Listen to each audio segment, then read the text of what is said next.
West Bengal council of higher secondary এডুকেশনের class 11 এর first সেমিস্টারের র্যাপিড রিডারের যে গল্প ওথেলো থেকে এর আগের ক্লাসে আমি তোমাদের 15টা গুরুত্বপূর্ণ মাল্টিপল চয়েস কোয়েশ্চেন ডিসকাস করে দিয়েছি।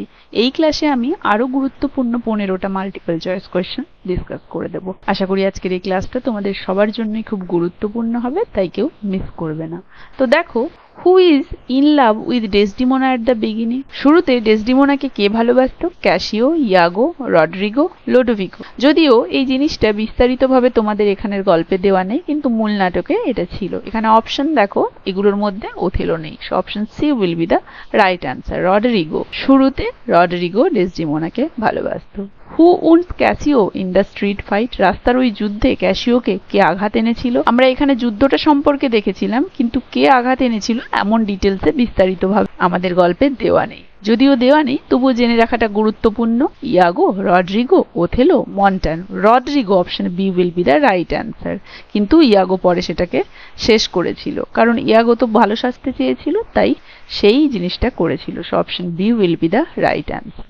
Next, why does Othello demote Cassio? Othello কেন ক্যাসিওকে ডিমোট করেছিল? প্রথমে তো প্রমোট করেছিল, উচ্চ পদ দিয়েছিল, তারপরে কেন সেখান থেকে বাতিল করে দিয়েছিল? For drunkenly fighting, for lying, for loving Desdemona, for stealing. দেখো, এগুলো তো কোনো কিছুই নয়, চুরিও করেনি, সে ডেসডিমোনাকে ভালোবাসে না। ফর লাইং, মিথ্যে কথাও সে বলেনি, কারণ সে মদ খেয়ে, যেই রাতে ওথেলো তাকে দায়িত্ব দিয়েছিল সেই রাতে মদ খেয়ে মদমত্ত হয়ে সে ফাইটিং এ জড়িয়ে পড়েছিল, হাতাহাতিতে। So option A will be the right answer. তার কারণে ওথেলো লেফটেন্যান্টের পদ ছিনিয়ে নিয়েছিল তার কাছ থেকে আবার। Next question, who is Emilia married to? এমিলিয়া কাকে বিয়ে করেছিল? Cassio, Iago, Lodovico, Roderigo. Iago ছিল এমিলিয়ার হাজব্যান্ড, আমরা দেখতে পেয়েছি, so Iago. Option B will be the right answer. Next question, what is Desdemona's reaction when accused of infidelity? ডেসডিমোনার প্রতিক্রিয়া কি ছিল যখন তাকে অবিশ্বস্ত বলে দোষারোপ করা হয়েছিল? সি কনফেসেস, সি ডিনাইজ ইট, সি ব্লেমস এমিলিয়া, সি ফ্লিজ। দেখো, পলায়ন তো করেনি, সে তো এমিলিয়াকে দোষ দেয়নি, সে স্বীকার করেছিল না, সে তো কিছু করেইনি, তাহলে স্বীকার কেন করবে? সি ডিনাইজ ইট, সে এটা প্রত্যাখ্যান করেছিল, সে মানতে চায়নি, সে অগ্রাহ্য করেছিল যে সে অবিশ্বস্ত, কারণ সে খুবই বিশ্বস্ত ছিল। Option B will be the right answer. Next question, what kind of play is Othello? Othello কি ধরনের নাটক? আমরা দেখেছি শেক্সপিয়ারিয়ান নাটকগুলোকে, আমি বলেছি তোমাদেরকে যে 4টে মূল ভাগে ভাগ করা হয়: comedy, tragedy, history and problem place. দেখো, এখানে অপশনস আছে comedy, tragedy, romance, history. History তো নয়, রোমান্স ছিল, কিন্তু শেষের দিকটা ঠিক রোমান্সের মতো ক্যাটাগরিতে পড়ছে না। কমেডি তো নয়, সো ট্র্যাজেডি, কারণ গল্পের শেষে আমরা গল্পের নায়ক এবং নায়িকা দুজনকেই মৃত পেয়েছিলাম। সো ট্র্যাজেডি, বিয়োগান্তক নাটক will be the right answer. Next question, how does Iago manipulate Othello? Iago ওথেলোকে কিভাবে ম্যানিপুলেট করেছিল? By planting suspicion and the handkerchief, by bribing him, by threatening him, by flattering him. দেখো, option A will be the right answer, কারণ রুমালটা ব্যবহার করে সে ওথেলোর মনে সন্দেহ প্রতিস্থাপন করে তাকে ম্যানিপুলেট করেছিল। So option B will be the right answer.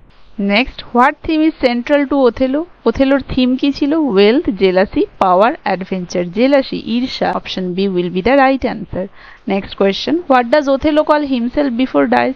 Othello নিজেকে মৃত্যুর আগে কি বলে ডেকেছিল? A fool, an honourable murderer, a villain, the Moor of Venice. Moor of Venice তো নয়, কারণ সে তো ছিল, এটা বলে কেন ডাকবে? ভিলেন বলেনি, বোকা তো হবে না। অ্যান অনারেবল মার্ডারার, গর্বিত হত্যাকারী, কারণ সে যখন হত্যা করে তখন সে ভাবছিল সে দোষের শাস্তি দিচ্ছে তার স্ত্রীকে, বিশ্বাসঘাতকতার শাস্তি দিচ্ছে, কিন্তু সেটা তো ছিল না, তাই নিজেকে হত্যা করার আগে সে নিজেকে মার্ডারার বলে দাবি করেছিল।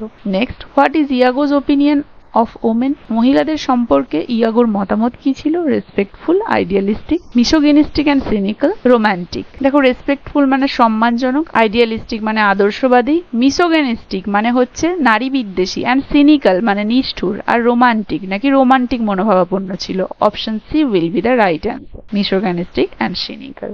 Next question, what is the significance of the handkerchief? সেই রুমালটির তাৎপর্য কি ছিল?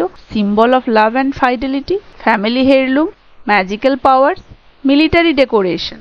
ভালোবাসা এবং বিশ্বস্ততার প্রতীক, ফ্যামিলি হেয়ারলুম। ফ্যামিলি মানে পারিবারিক, হেয়ারলুম উত্তরাধিকার, পারিবারিক উত্তরাধিকার, ম্যাজিক্যাল পাওয়ার্স জাদু শক্তি নাকি মিলিটারি ডেকোরেশন, সেনাবাহিনীর সজ্জা? Option A will be the right answer. Symbol of love and ফাইটালিটির প্রতীক ছিল সেই রুমালটি। Next, who gives Othello the handkerchief originally? কে ওথেলোকে প্রকৃতপক্ষে ওই হ্যান্ডকারচিপ বা রুমালটি দিয়েছিল? Brabantio, his mother, a family heirloom, Desdemona, the duke. আমরা দেখেছিলাম ওথেলোকে তার মা সেই রুমালটি দিয়েছিল তাদের পারিবারিক উত্তরাধিকার হিসেবে। So option B will be the right answer. Next, who says, "Oh be our my lord of jealousy"? কে এই কথাটি বলেছিল? দেখো, প্রকৃতপক্ষে এই উক্তিটি হুবহু তোমাদের এই টেক্সটে গল্প আকারে যেখানে দেওয়া ছিল নেই, কিন্তু মূল প্লেতে রয়েছে। Options: Othello, ইয়াগো, Casio, Emilia. ইয়াগো বলেছিল, এটা জেনে রাখা তোমাদের কাছে একটা এক্সট্রা ইনফরমেশন। সো ইয়াগো বলেছিল এই কথাটা, oh beware my lord of jealousy. Next, who says I kissed thee ere I killed thee? Othello, Iago, Roderigo, Cassio. এই লাইনটা দেখে তোমরা আশা করি গেস করতে পারবে, কারণ নিজের স্ত্রীকে চুম্বন করার পরে সে তাকে হত্যা করেছিল। ওথেলোই এই কথাটা বলেছিল। Option B will be the right answer. Next, what is the final emotion Othello express? সবশেষে ওথেলো কি ধরনের আবেগ প্রকাশ করেছিল? Anger, remorse and guilt, indifference, triumph. Anger মানে রাগ, রিমোর্স অ্যান্ড গিল্ট অনুশোচনা এবং দোষী ভাবাপন্ন, ইনডিফারেন্স উদাসীনতা, ট্রায়াম্প বিজয়ের। আমরা শেষে দেখেছিলাম সে খুবই অনুশোচনাগ্রস্ত হয়েছিল সব সত্যিটা জেনে, এবং গিল্ট নিজেকে দোষী করেছিল। So option B will be the right answer. তো এখানেই ওথেলো থেকে আমাদের যে 30টা খুব গুরুত্বপূর্ণ মাল্টিপল চয়েস কোয়েশ্চেন ডিসকাশন শেষ হলো। আশা করি ভিডিওটা সবার পক্ষেই খুবই হেল্পফুল হবে। ভিডিওটা কার কেমন লাগলো জানাবে, ভালো লাগলে একটা লাইক আর শেয়ার করে দেবে। আর যারা যারা আমার চ্যানেলটা এখনো সাবস্ক্রাইব করোনি, কাইন্ডলি চ্যানেলটা সাবস্ক্রাইব করে দেবে। দেখা হচ্ছে এর পরবর্তী ভিডিওতে নতুন একটা টপিক নিয়ে।